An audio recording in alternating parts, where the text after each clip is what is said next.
से 7 को। आप मुझे बताइए कि आप लोगों के लिए क्या है इन 5 विधानसभा चुनाव के नतीजों में, जो कांग्रेस के लगातार जो नेतागण हैं बड़े खुश हैं, गदगद हैं।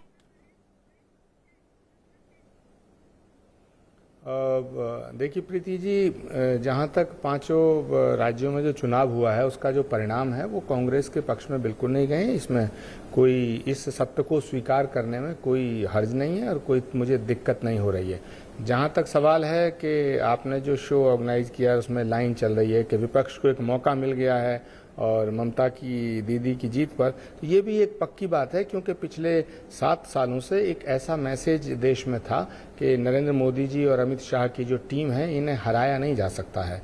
तो एक मौका तो राजस्थान में जब कांग्रेस जीती थी, छत्तीसगढ़ में जीती थी, मध्य प्रदेश में जीती थी तब मिला था, पंजाब में जीती थी, दिल्ली में अरविंद केजरीवाल की सरकार बनी थी, और अब इस दूसरी मोदी जी के जो ये जो टीम कार्यकाल है इसमें अब ममता बनर्जी के ऊपर जिस तरह के हमले किए जा रहे थे, तो प्रीति जी उससे ऐसा लग रहा था कि बंगाल में बीजेपी पूरी ताकत से जुटी है और जीत जाएगी। ऐसा टेलीविजन चैनल्स, एग्जिट पोल सब में दिखाया भी जा रहा था। मगर ममता बनर्जी की जो वहां जीत हुई है उससे ये मैसेज साफ हो गया है कि नरेंद्र मोदी और अमित शाह जी की जोड़ी को भी हराया जा सकता है। तो ये विपक्ष के लिए एक बहुत बड़ी लाइन है, मैं इससे सहमत हूं और विपक्ष को इसका फायदा उठाना चाहिए। लेकिन फिर कांग्रेस पार्टी के नेतागण इतने खुश क्यों हैं? आपके लिए हैप्पी पॉइंट क्या है? हाँ, ये बात बिल्कुल आपकी वाजिब है प्रीति जी। ये आपका जो तीर है ये बिल्कुल मेरे ऊपर लग रहा है। मैं कांग्रेस पार्टी के साथ हूं और कांग्रेस पार्टी का जो इस समय दौर चल रहा है वो एक संकट का दौर है। कांग्रेस पार्टी के वरिष्ठ नेताओं को आत्मचिंतन की भी आवश्यकता है और आत्ममंथन की भी आवश्यकता है। अब मंथन अगर होगा तो उससे अमृत भी निकलेगा, विष भी निकलेगा। अब विषपान कौन करेगा, अमृत किसके हिस्से में जाएगा, ये तो समय बताएगा। लेकिन मैं इस हार को स्वीकार करता हूं और मैं ये आपके चैनल पे ये मांग भी करता हूं अपनी पार्टी के वरिष्ठ नेताओं से कि भाई सारे राज्यों के प्रभारी को हटा देना चाहिए। इसलिए आपका ये जो मंथन का प्रोसेस का इशारा कांग्रेस के लिए खास तौर पर किन किन लोगों से है, थोड़ा विस्तृत होकर बताइए।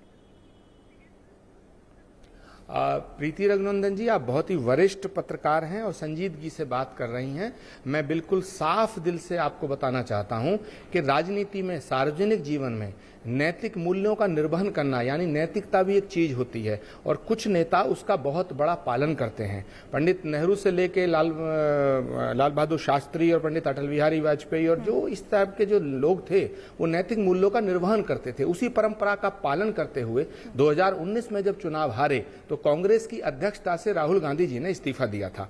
तो अगर हार की जिम्मेदारी लेते हुए राहुल गांधी इस्तीफा दे सकते हैं तो कांग्रेस के वो नेता जो आसाम के प्रभारी थे, आसाम के चुनाव का दायित्व जिनके ऊपर था, बंगाल का दायित्व था, वहां के प्रदेश कांग्रेस कमेटी के अध्यक्ष, केरल के अध्यक्ष, वो सब इस्तीफा क्यों नहीं दे सकते? उनको देना चाहिए। तो मैंने ये मांग की है कांग्रेस के वरिष्ठ नेतृत्व से कि वो इस पे गौर करें और कांग्रेस के उन नेताओं को अपने अपने पदों से इस्तीफा दे देना चाहिए जिनके ऊपर कांग्रेस को जिताने का दायित्व था।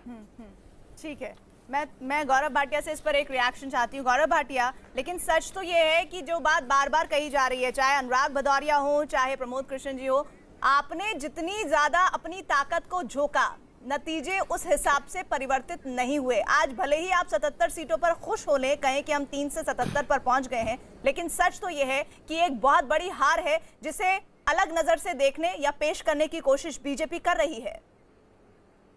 प्रीति जी, आपने बहुत अच्छी बात कही। हमने ताकत को झोंका और क्यों ना झोंके, हमारे पास ताकत है, हम ताकत को झोंकते हैं।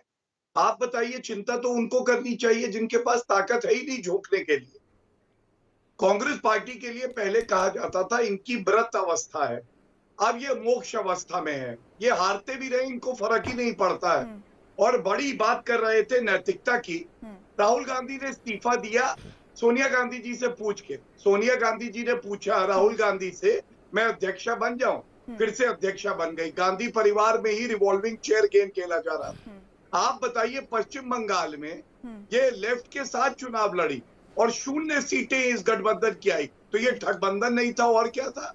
तीसरी बात, राहुल गांधी ने कहा कि प्रवक्ता जो है किसी टीवी डिबेट में नहीं जाएंगे। कल की डिबेट में नहीं आए थे, केवल कोविड पे चर्चा होगी।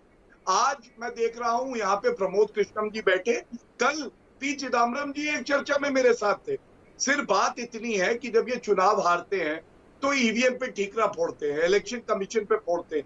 इतनी भी हिम्मत नहीं कि चर्चाओं में आए और सुने कि एंकर और नागरिक क्या कहना चाहते हैं इन लोगों से।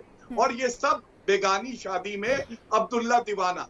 अरे हम दूसरे नंबर पे है ना पश्चिम बंगाल में, असम और पुडुचेरी में सरकार तो बनाई है ना। आपने क्या किया आज ये बताइए, सपा की कितनी सीटें आई? चलिए ठीक है, आप अपनी सीटें बता दीजिए आचार्य जी, और कुछ कहना भी चाह रहे हैं।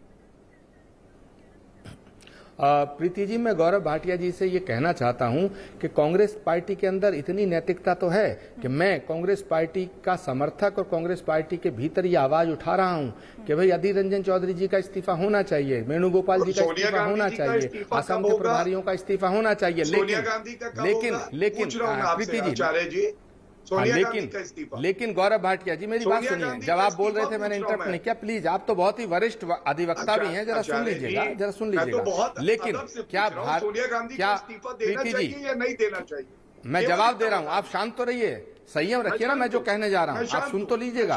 मैं कहना चाहता हूं भारतीय जनता पार्टी में किसी की हिम्मत है कि जेपी नड्डा जी का इस्तीफा मांगे, अमित शाह जी का इस्तीफा मांगे, दीदी और दीदी कहने वाले प्रधानमंत्री जी का इस्तीफा मांगे?